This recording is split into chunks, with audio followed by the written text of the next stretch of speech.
Olá pessoal, eu sou a professora Thalita, professora de língua portuguesa. E hoje então nós vamos continuar a falar da Semana de Arte Moderna. Lembrando, gente, que a Semana de Arte Moderna também é falada como a primeira geração do modernismo. Então são nomes que a gente usa basicamente como sinônimos. Agora, nessa aula, depois que nas aulas anteriores a gente explorou o que foi essa Semana de Arte Moderna, como ela aconteceu, agora então nós vamos falar sobre os movimentos primitivistas, ou seja, movimentos que surgiram trazendo esses ideais. Então, o primeiro deles é o que nós chamamos de pau-brasil. Vê-se a ironia em relação ao bacharelismo, a busca de uma nova linguagem que expressasse o nacional, a descoberta da cultura popular e a mistura do moderno com o arcaico do Brasil. Gente, esse movimento aqui, ele buscava principalmente esse resgate da nossa cultura. Até porque o nome dele já revela muita coisa. Pau-brasil, algo que foi roubado pelos portugueses aqui do Brasil. Então a gente traz exatamente aqui nesse movimento essa expressão de terem roubado algo que nos pertence. Então, para a gente entender um trechinho então do Manifesto da Poesia Pau-Brasil. A poesia existe nos fatos, os casebres de alçafrão e de ocre nos verdes da favela, sob o azul cabralino, são fatos estéticos, obuses de elevadores, cubos de arranha-céu e sábia preguiça solar.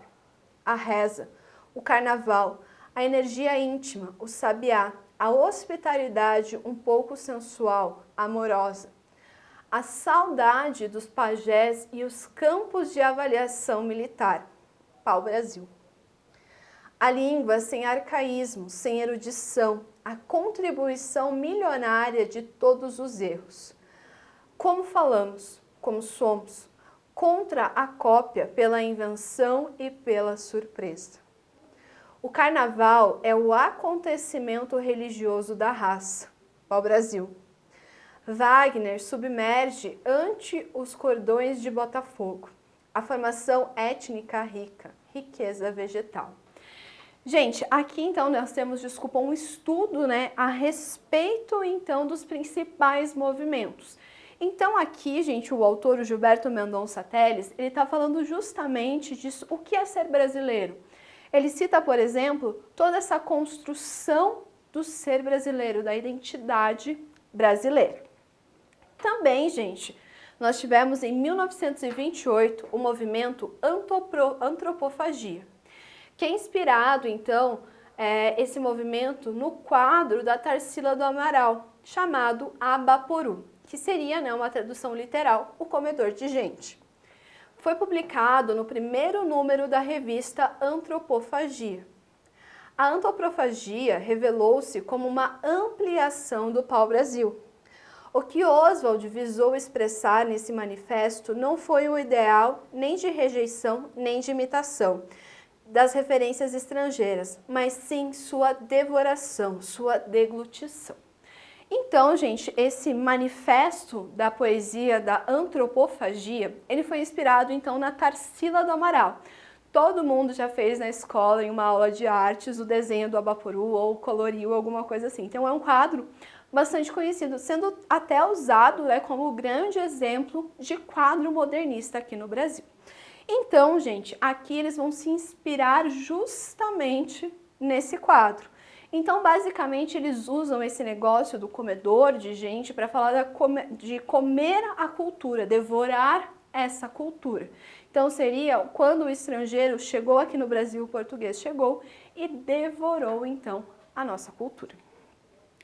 E, gente, eles, assim como algumas tribos indígenas faziam nos rituais antropofágicos com aqueles que capturavam, a antropofagia na arte modernista seria uma absorção da influência estrangeira para a formação de uma arte tipicamente brasileira. Gente, então basicamente é o quê? Os indígenas que eram canibais aqui no Brasil, eles tinham esse processo. Então vamos supor, eu pego e vou guerrear contra você. Você acaba perdendo para mim. O que eu faço? Eu pego e como a sua carne para adquirir a sua força. Então, esse é, né, o processo da antropofagia. Então, basicamente, eles fizeram esse paralelo, então, com a deglutição, com o devoramento da cultura brasileira por parte do estrangeiro. E aqui nós temos, então, gente, a pintura do Abaporu. Para quem não a conhece, né, um dos quadros mais famosos da Tarsila do Amaral. Também, gente, demonstrou-se nesse manifesto, né, Antropofagia, o caráter indígena das raízes do Brasil. Percebe-se o humor como traço diferenciador do caráter brasileiro e como forma de crítica. Aqui nós temos um trecho. To be or not to be. That is the question. A alegria é a prova dos nomes. Ou seja, gente, se a gente for tentar, né, entender o que ele está dizendo, ele está falando do tupi, mas ele está fazendo um paralelo com o verbo do inglês to be. Então, ser ou não ser, eis a questão. Então, ele pegou e substituiu, é um processo que nós chamamos de cacofonia. Então, ele traz de forma bem humorada essa questão. Então, esse daqui é um dos trechos que nós temos desse manifesto. Aí nós temos também o Manifesto Verde e Amarelo, de 1924, e o Grupo ANTA, de 1928. Foram dois movimentos que vieram na esteira do pau-brasil, de Oswald de Andrade, em relação à busca daquilo que é brasileiro nas artes. Porém, apresentavam um nacionalismo conservador e, no plano social, uma visão de direita. Então, gente, eles têm o mesmo foco que os movimentos anteriores, principalmente relacionado à poesia pau-brasil. Mas qual que vai ser a diferença básica aqui? Eles vão ter um nacionalismo mais conservador, então eles não são tão adeptos dessas inovações que nós tínhamos no modernismo. E falando dos autores, né, já que a gente falou tantas e tantas vezes dele, vamos falar então sobre o Oswald de Andrade. Ele nasceu em 1890 em São Paulo. Formou-se em Direito. Proveniente de uma família tradicional da oligarquia paulista, teve uma educação privilegiada, mesmo interrompendo-a diversas vezes devido a viagens para a Europa. De lá, trouxe as influências das vanguardas artísticas, que deram embasamento estético para o nascimento do modernismo brasileiro. Então, gente, nós costumamos falar que o Oswald de Andrade foi quem realmente lutou, que queria trazer, então, o modernismo aqui para o Brasil. Ele era um cara que vinha de uma família que possuía, né, dinheiro, então ele teve uma educação bastante privilegiada. E até por conta disso, né, ele ia bastante para a Europa. E lá da Europa, então, ele trouxe esses ideais modernistas. Ele foi o autor dos principais manifestos do modernismo. O Manifesto Pau-Brasil e o Manifesto Antropofágico. Destacou-se na literatura, principalmente na década de 1920. Em 1945, tornou-se livre docente de literatura brasileira pela USP. Falece no ano de 1954, já em relativo esquecimento. Sua obra veio a ser recuperada e valorizada somente a partir do fim da década de 60 e início da década de 70. Então, o Oswald de Andrade ele foi o nosso principal autor, que até foi o que mais produziu esses manifestos que a gente viu lá dos movimentos primitivistas. Além disso, gente, ele vai se destacar principalmente nessa década de 20. Ele vai acabar se tornando professor de literatura, só que ele acaba, gente, caindo no esquecimento. Então, a obra dele só passou a ser recuperada muito tempo depois pelos concretistas, tá? Eles foram os responsáveis, então, por trazer essa recuperação da obra do Oswald de Andrade. Vamos falar, então, sobre as características e temas da obra dele. A característica fundamental de todas as obras de Oswald de Andrade é a busca do anticonvencional, do antiformal e do anti-estabelecido. Percebe-se a intenção de criar algo novo, criar algo que destrua o tradicional, o antigo. Renova, abrindo caminhos para o surgimento de uma nova literatura brasileira. Era o soldado dianteiro na guarda avançada da arte brasileira. Então, gente, Ele não quer nada convencional, nada formal e nada pré-estabelecido. Ele quer essa liberdade.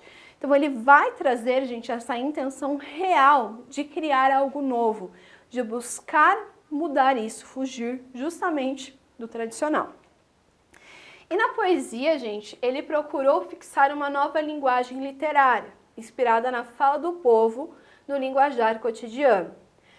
Simultaneamente, objetivou sintetizar seus poemas, reduzir ao máximo o texto para atingir o essencial.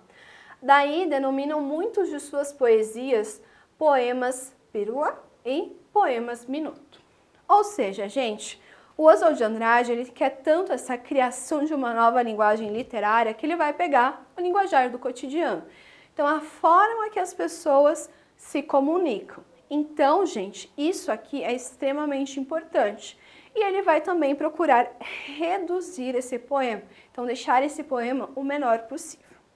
Então, aqui a gente tem alguns exemplos de poemas do Oswald de Andrade.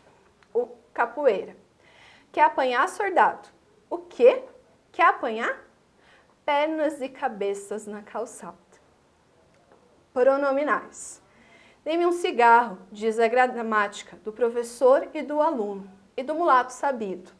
Mas o bom negro e o bom branco da nação brasileira dizem todos os dias: deixa disso, camarada, me dá um cigarro. Então a gente percebe aqui que ambos os textos estão trabalhando, né, justamente com esse linguajar do cotidiano.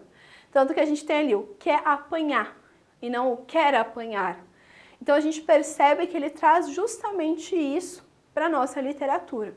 Fora que são poemas bastante pequenos. Aí nós temos aqui outros dois exemplos. Vício na fala. Para dizerem milho, dizem mil. Para melhor, dizem mió. Para pior, pior. Para telha, dizem teia. Para telhado, dizem telhado. E vão fazendo telhados. E nós temos aqui amor, humor. Então a gente pode perceber que o Oswald de Andrade ele faz poemas bastante bem-humorados. Então, por exemplo, ali ele está falando dos vícios de fala. As pessoas não vão falar milho, vão falar mil. Então, muitas coisas assim do nosso cotidiano que às vezes a gente acaba não percebendo. E no último poema, que é um poema extremamente pequeno, ele fala do amor e o compara ao humor. Falando então rapidamente da ficção do Oswald de Andrade, a gente tem dois antirromances que merecem destaque. Memórias Sentimentais de João Miramar e Serafim Ponte Grande. Ambos os textos possuem uma característica essencial trazida por esse vanguardista, a mistura da prosa e poesia. Nas duas obras não se consegue identificar se estamos lendo prosa poética ou poesia em prosa, pois os gêneros se confundem. Então, além de produzir poesia, o Oswald de Andrade também produziu ficção. E esses dois livros aqui são um exemplo disso. E ele, gente, traz essa mistura de prosa e poesia, então a gente não sabe exatamente o que está lendo. Bom, gente, encerramos aqui então a nossa aula sobre o Oswald de Andrade. Espero ter ajudado vocês. Até a próxima!